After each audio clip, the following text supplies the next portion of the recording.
Ladies and gentlemen, boys and girls, welcome to the Hyperion Hub, your meeting place for all things Disney. Now your hosts. Hello everybody and welcome to the Hyperion Hub. I'm John Alois and joined by Sean Degenhart. Hey there. And John Redling Schaefer. Hello, hello. We're going to start things off with our Disney views. Recently, Disney announced they are restructuring its media and entertainment divisions and putting more of its focus on streaming. With movie theaters either closed or not seeing the crowds due to COVID, Disney is going to turn to its streaming service, Disney Plus, to release more content. CEO Bob Iger made the announcement and told CNBC last week it was not in direct relation to COVID, but COVID sped up the process. He said this was going to happen eventually.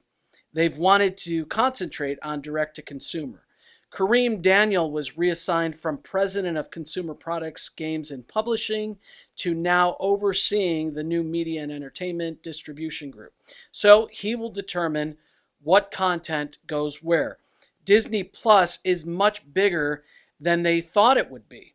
I've read numbers like 60 million subscribers when they were projecting 50 million by 2023. No official word on how Mulan did as part of a Premier Access add-on through Disney Plus. They had charged $30 for it. It was announced that Pixar Soul will forego a theater release and be released on Disney Plus without the upcharge. Fox's New Mutants, now a Disney property, made only $43 million worldwide in theaters, by far the worst showing in the X-Men franchise. All this leads to a restructure and for Disney to try to figure out how they're going to move forward. What this means exactly, well, we don't really know. They will hold a virtual investor day on December 10th. What do you guys think? I read an article today or yesterday that this kind of caught some of the executives in the film division by surprise. They weren't exactly sure what this meant for them, how things were going to pan out. So it's kind of interesting. It was made at a level that didn't involve, sounds like, a lot of the directorial staff and those that have been especially working on the features. Well, I think, at least in our house, the idea of releasing Mulan over Disney Plus was well received. You can only imagine how much a family of 6 spends in a movie theater. At least one of you knows for a fact, along with me. It seemed like, some people were not pleased. I have to drop how much money over and above my Disney Plus? But the fact that Soul is being released directly over Disney Plus, and I don't think it'll be the last one, clearly not. I think it was well received enough. You said Soul was coming out with no charge or upcharge, but I'm not going to be surprised if this is the way all of the streaming systems do this going forward, at least for the next 3 to 5 years. I did not see Mulan. I didn't pay the upcharge, but that's only because I know eventually I'm probably going to own the DVD. They did announce that it would be free for subscribers at a later date, I think November, early November.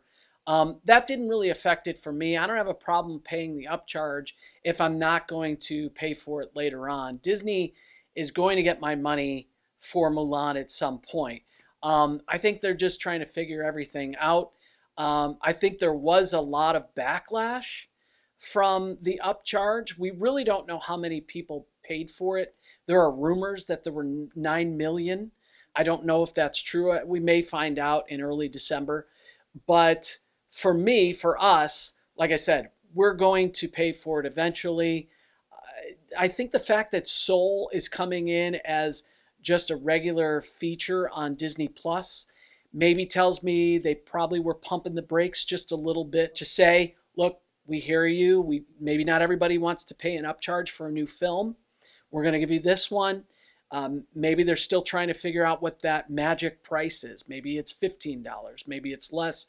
Maybe it's more. I don't know. But interesting. And we'll see what happens. I mean, this is going to affect the film industry. Disney's one of the leaders in the world. So they have put off a lot of their films, including Black Widow, which was the next film in the Marvel Cinematic Universe that they're expecting a lot from. They were expecting a lot from Mulan. That was going to be $1 billion film. It only made $66 million overseas, and I think that was a disappointment. But COVID is everywhere, so they're trying to figure all that out. There was some talk about possible boycotts of the film overseas as well. So we'll see where they go. I think it's interesting, and I like the idea that Disney is trying to figure things out and see how the movie industry will move forward. They could just look at how many accounts you have set up and charge you per account. So if you've got, 4 different accounts set up, charge you $5 per account and just base it on that. So everybody go down to one account. That's our segment, Disney Views, for this week. This week, we're talking Halloween, Disney Halloween. And what does that include? Attractions, movies, music. We're going to kick things off with the granddaddy of haunted houses, Disney's Haunted Mansion. The classic version that's in Walt Disney World, in the Magic Kingdom, Disneyland, and in other theme parks around the world. You are floating down hallways and corridors in your dune buggy. You see actual ghosts dancing in a ballroom scene, and eventually you make it to a swinging wake out in a graveyard. It's a little bit creepy at the start and a lot of fun at the end with some gags. Great song, Grim Grinning Ghosts by X Atencio. Disneyland's version is transformed into the Haunted Mansion Holiday and has a season overlay dedicated to Tim Burton's Nightmare Before Christmas. I haven't seen it in person, but it looks phenomenal. I love the Haunted Mansion. I saw it a few years ago. That was my first trip out to Disneyland with the overlay. It was incredible. There seems to be 2 camps. I mean, there are those that absolutely hate it and those that love it. Which camps do you guys fall into? Well, again, I haven't seen it in person, but I do prefer the classic version. Anything that has to do with the Haunted Mansion, I'm still, every once in a while, I pick up Jeff Bam's book and read it and try to find new things about it. It's just classic. And one of the reasons they don't do that overlay at Disney World is because they have so many first-time visitors. With Disneyland being a more regional park, they feel they can have the time to, shut it down and get it ready. But it's beautiful. Yeah, it takes a little while. It lasts from about September to early January, and then it takes like a month to get it all set back up. And yeah, that's a long time. If you were going to do that in Walt Disney World and you have people from all over the world, as opposed to Disneyland, which is much more locally based, then they try to change things up and freshen things up a little bit more. Well, I think we have to segue. Not only is the Haunted Mansion in and of itself, but you can also transform an entire park for Mickey's Not So Scary Halloween Party. I mean, now I know this year is a special year where we're not going to see that at Disney World and other places this year, but the opportunity to have an entire park with special characters come out with you and your family in Halloween costumes getting candy all over the park, how can you go wrong? I have seen many photos of families having just pure joy, not the stressful, I'm hot, I'm tired. This is us just having fun in Halloween costumes at these events. Now, I will tell you that maybe you eat a little too much sugar, but in the end, it's a good time for everybody. Absolutely. We've only done it once, but it's so much fun. Special hard-ticketed event at the Magic Kingdom. There's a great parade. As you said, Boo to You is the name of the parade.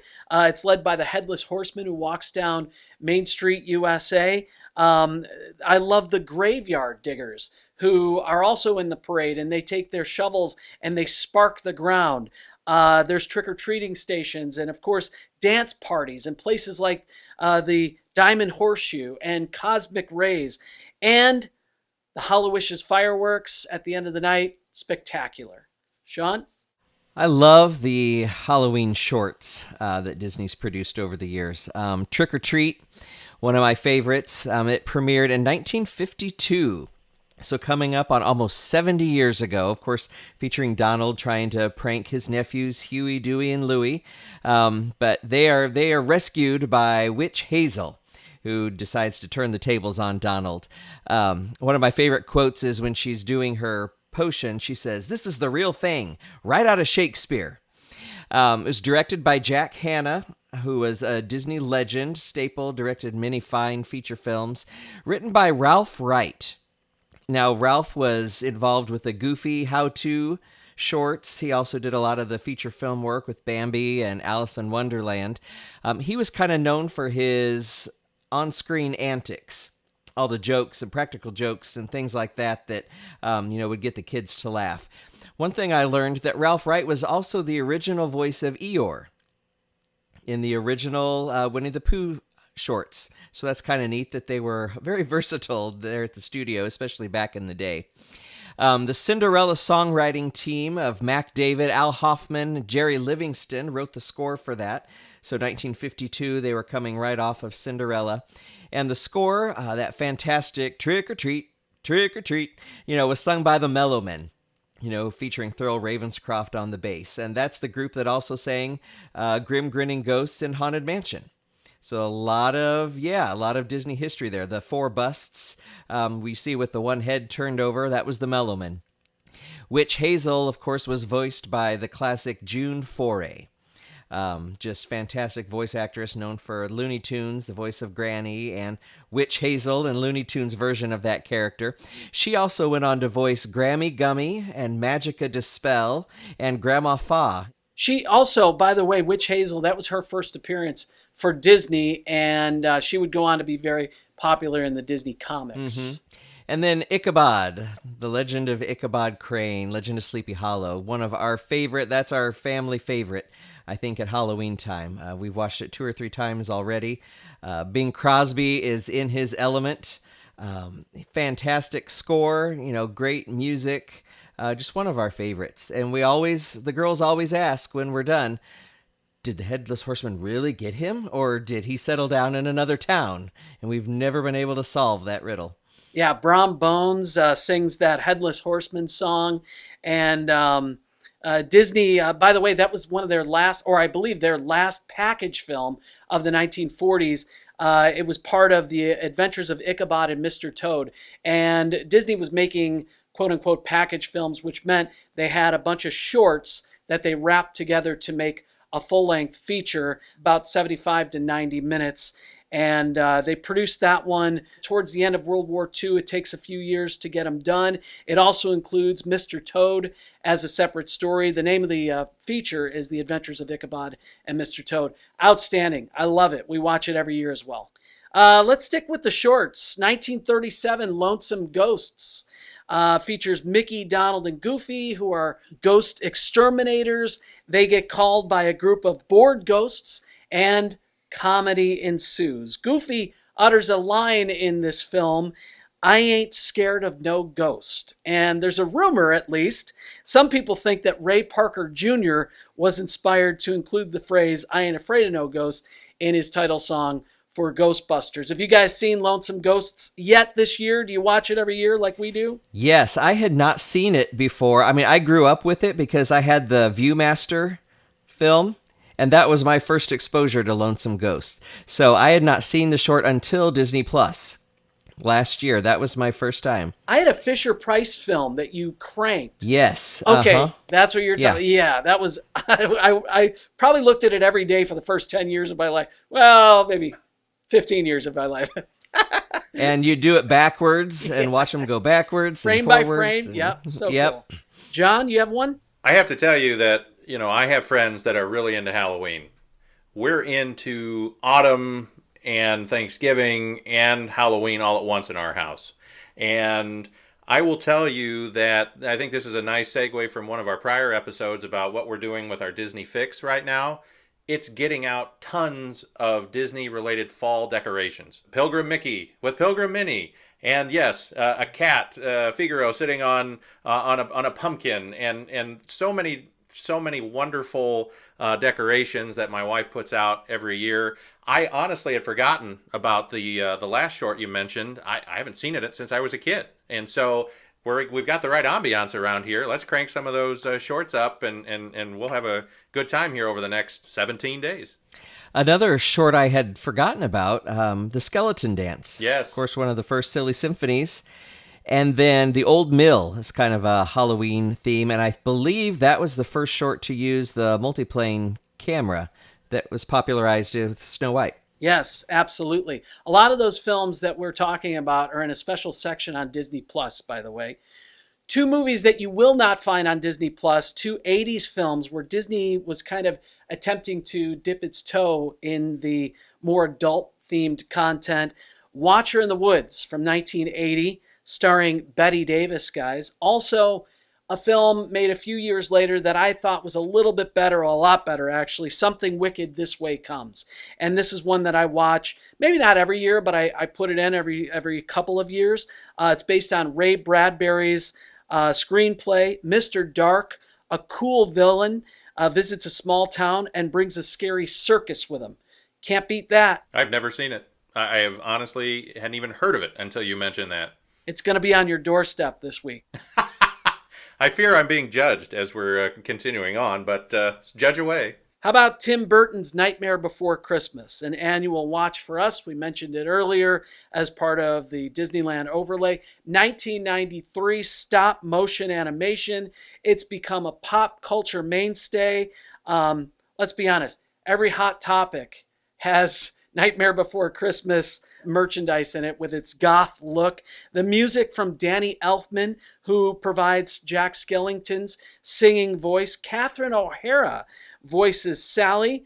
I love the art direction for this film. It's a weird story. I'll admit I wasn't in love with it the very first time I saw it, but I've grown to appreciate it and the production value. And it's one of those movies that I watch every year and find something new. There's a lot in that movie, a lot to see, a lot to hear. My two youngest girls are 7 and 4, and they are terrified to go into Menards because of the Halloween decorations, but they love Nightmare Before Christmas. We have our Jack and Sally dolls, and when we get those out with the rest of our Halloween decorations, those never leave their hands. They're carrying them all the time. There's just something captivating about that movie and those characters. And I mentioned the Not So Scary Party. That's the longest line for characters. It's those two. Mm-hmm. Every time. That line is so long. You have to camp out before the party even opens in that general place. Otherwise, you're not going to get your picture taken with them. But certainly, the whole party, you could be standing in line if you're not careful, waiting for that photo.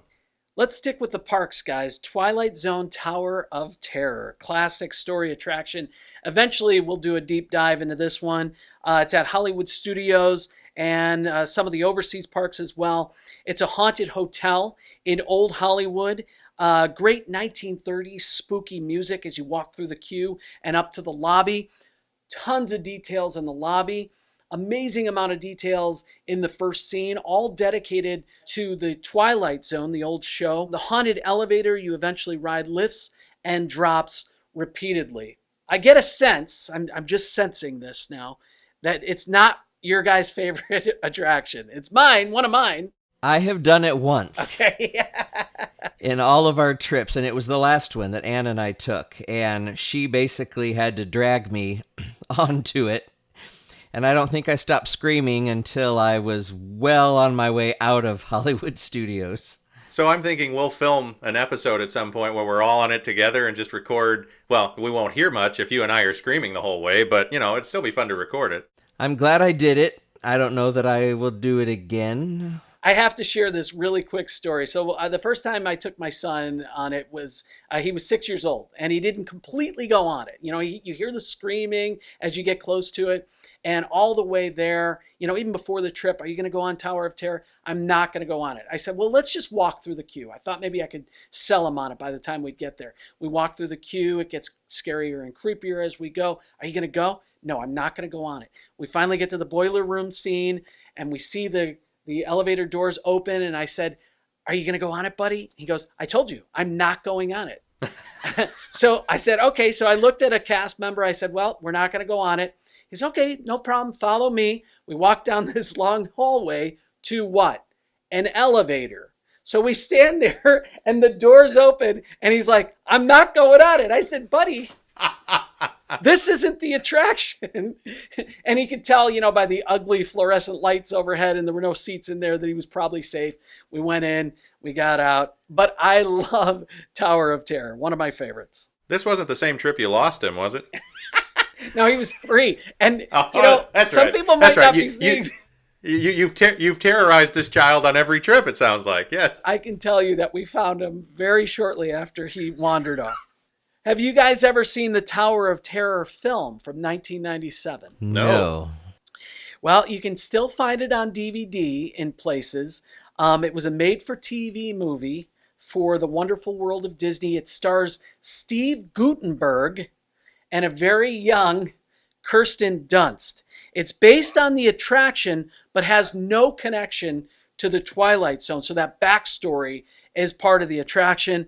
It was partially filmed in Orlando at Hollywood Studios and in California on a soundstage. Another movie I can tell is going to be on your doorstep at some point this week. Well, any movie with Sergeant Mahoney in it, I'll watch it. Sure, why not? We can segue a little bit now that Disney owns Fox. The Simpsons Halloween Treehouse of Horror, that is some great television. That is one that will get out the DVDs after the kids are in bed late at night and, hearing James Earl Jones read The Raven. And, it's just classic. Well, and there are several channels that will do, marathons. And they'll just, because what are they on now? 30? 31 at least, right? This is the 32nd season. And you can run through all of those, and it's fun to watch the early ones and then watch as the technology obviously gets better. But every story for all of them, as far as I'm concerned, they're very entertaining. When Homer goes into that fictional third dimension and sees his belly, that's great. The other one, when they do the Shining parody. And Bart says something about The Shining, and groundskeeper Willie says, "It's shinning. You want to get sued?" That's great writing. Those, by the way, also all grouped together now on Disney Plus, so you can watch them there. How about Hocus Pocus from 1993? That's seen a resurgence. I mean, between social media and people visiting the parks, there are certain days where you dress in character, and I know you have to be careful because the park may ask you, hey, you're too close to character. We don't want you having kids come up to you for autographs. But as far as I'm concerned, out of nowhere, this resurgence about the popularity, I've seen it, but I didn't realize how much it had kind of come back. Yeah, definitely become a cult classic. Well, the Sanderson sisters, as you were saying, are featured in the Castle show during Mickey's Not So Scary Halloween Party. I love Bette Midler's I Put a Spell on You. And there's a great song called Come Little Children, sung by Sarah Jessica Parker. And are they talking about a second one, right? That's, I think, been in discussion for a long time, but it's been picking up steam from what I've been reading. Supposedly, they're in development for a film that'll go directly to Disney+. How about the Halloween Town film franchise? Have you guys seen any of these? Have not. Originally on Disney Channel, like in 1998 or something like that. There are 4 films in the franchise. I've seen 2 of them. My daughter loves these movies. They're fun films. They're not too scary. It's about a family of witches who visit a mystical place called Halloween Town. And all the films, by the way, of course, on Disney+. Another favorite of ours are the Winnie the Pooh Halloween specials, especially when our girls were younger. Those are traditions. Boo to you too, Winnie the Pooh. And I think our favorite line is when Piglet is scared to death and they say, well, Piglet, a Halloween without you would be like, and Tigger says, just like last year. And the year before that, and every Halloween before that. So those Winnie the Pooh, Frankenpooh, it's a great one. Now, I mean, my kids would be angry with me if I don't mention Spookly, the square pumpkin. Oh, wow. We had to go find it on Netflix today, but Spookly's still out there. I know it was based out of Canada, but every year it would show up on Disney. So maybe it doesn't fit into the traditional Disney movie, but don't forget, there's also a Christmas version of Spookly, the square pumpkin. So again, I would be in trouble if I didn't mention, and I have now a 15 and a 13-year-old who, even when they hear that, will come racing down the stairs to join their brothers when Spookly's on, and they just did that this afternoon. That's great. Now, John, you may know more about this. I have not seen it. Mr. Boogedy. I have seen that title come up time and again, but have not seen it. I don't think we had cable at that time, so I didn't grow up with it, but it is on Disney+. and it is on the viewing list eventually. I've read too many people love this movie not to give it a try, so I will watch it. Disney's Halloween Treat from the early 1980s. It features old, scary Disney animated scenes, but if you look it up on YouTube, it's a song that, the theme song, that'll just stick with you. It haunts you, if you will. But it's one of those things that I think a lot of people are nostalgic about. I finally watched it. I remember renting it as a kid from Videorama in Calumet City, Illinois. You probably find it in your basement, no $500 on it, right? Disney Sing-Along Happy Haunting takes place in the Haunted Mansion. It's one of those old sing-along DVDs that was probably a videotape before that. That one's one that we watch every year. And I'm gonna surprise you guys. You may not know this. It's not a Halloween movie, but it's kind of a scary, creepy movie, and it's one of my favorites. But it is Disney. M. Night Shyamalan's The Sixth Sense from 1999. If you haven't watched it, go watch it. I love it. It's phenomenal. It stars Bruce Willis and a young Haley Joel Osment. Again, creepy. Our 13-year-old just watched it for the first time this past weekend, and she loved it, although she didn't sleep in her own room for a while. It's one of those movies that sticks with you, and I love it. You know, they used to use that line that Haley Joel Osment says in the film, that famous line. They used to say it in the Great Movie Ride. I see dead people. That's where that's from. And you know what Titanic and The Sixth Sense have in common? I do not. I see dead people. Oh, wow. Let's end the show on that. Unless you guys have something to top that. Good night, folks. Wow, he'll be here all week. We're taking off, yeah. Good dad joke. Have we hit all of your favorite scary Disney moments? Please let us know. You can contact us through podcast at thehyperionhub.com. You can listen to our podcast anywhere you listen to podcasts. Please tune in on a weekly basis and subscribe. We'll see you next time on the Hyperion Hub. We're glad you could join us. We'd love to hear from you. You can email or send us a recorded audio message at podcast@thehyperionhub.com. Find us on social media on Facebook, Instagram, and Twitter. The Hyperion Hub is not affiliated with the Walt Disney Company or its subsidiaries. We'll meet you next time at the Hyperion Hub.